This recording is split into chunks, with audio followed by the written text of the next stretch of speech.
வணக்கம். நம்ம இப்போ பேல்பூரி எப்படி செய்கிறதுன்னு தான் பார்க்க போகிறோம். அதுக்கு துருவி வச்ச கேரட்டு, கோஸு, நறுக்கி வச்ச மாங்காய், 2 பெரிய சைஸ் வெங்காயம், 2 தக்காளி, மிக்சரு, பொரி, கார்னு, கரம் மசாலா, எலுமிச்சப்பழம், சால்ட்டு, இதுதான் இதுக்கு தேவையான பொருள். இப்போ நம்ம பேல்பூரி எப்படி செய்கிறதுன்ட்டு பார்க்கலாம். ஒரு பெரிய பாத்திரம் எடுத்துக்கிட்டு அதில் துருவி வச்ச கோஸு, கேரட்டு சேர்த்துக்கலாம். நெக்ஸ்ட்டு நறுக்கி வச்ச மாங்காய் சேர்த்துக்கலாம்.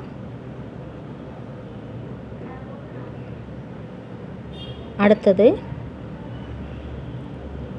பொடி பொடியாக நறுக்கின வெங்காயம், தக்காளி. இப்போ நாங்கள் வெங்காயம் அதிகமாக சாப்பிட்றதால நிறையவே வெங்காயம் சேர்த்துக்கிட்டோம்.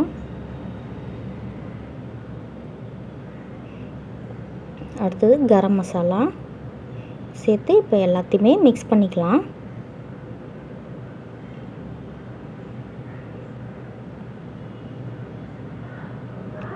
மிக்ஸ் பண்ணிக்கிட்டு மிக்சர் இப்போ சேர்த்துக்கலாம்.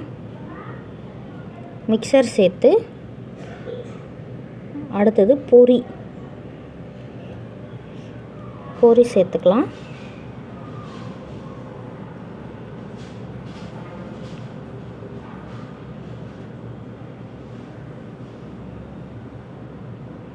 நெக்ஸ்ட்டு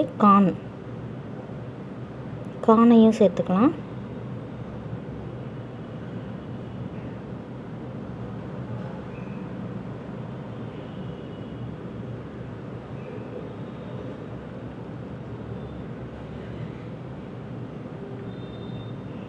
எல்லாத்தையும் சேர்த்து நல்லா மிக்ஸ் பண்ணிக்கலாம். இப்போது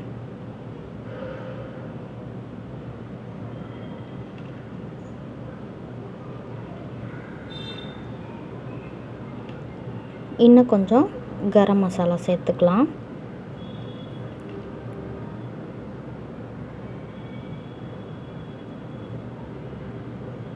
இப்போ ஒரு பெரிய மூடியை போட்டு சால்ட்டு போட்டுட்டு தேவையான அளவுக்கு சால்ட் போட்டு மூடி போட்டு மிக்ஸ் பண்ணிக்கலாம்.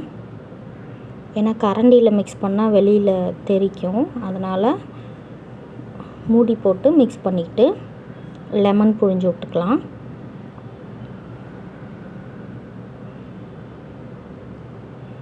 லெமன் புழிஞ்சிட்டு அதையும் சேர்த்து மிக்ஸ் பண்ணிக்கலாம்.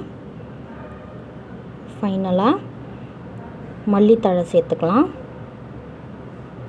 அவ்வளோதான், நம்மளுடைய பேல்பூரி ரெடி ஆயிடுச்சு. நீங்களும் செஞ்சு பாருங்கள். சாப்பிட்டு பார்த்துட்டு எப்படி இருக்குன்னு சொல்லுங்கள்.